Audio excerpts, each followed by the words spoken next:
శ్రీ గోమాత్రే నమః. నాదొక చిన్న సూచన.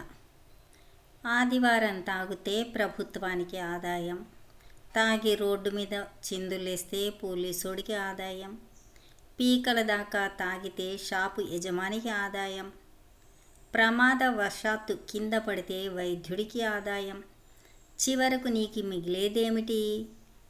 అనారోగ్యం, అప్పు. నీ ఆలికి మిగిలేది అప్పు, బరువు, బాధ్యత, సంఘంలో చిన్న చూపు. తల్లికి కడుపు శోకం. ఎందుకయ్యా భగవంతుడు ఇచ్చిన బతుకును నిన్ను నమ్మిన వారిని బుగ్గిపాలు చేస్తున్నావు? ఇంటా బయట పరువు పాయే, ప్రాణము పాయే. బతికినన్నాళ్ళు భగవంతుణ్ణి తలుచుకుంటూ బతుకు. అదే నీకు నీ జీవన గమనానికి, గమ్యానికి దారి.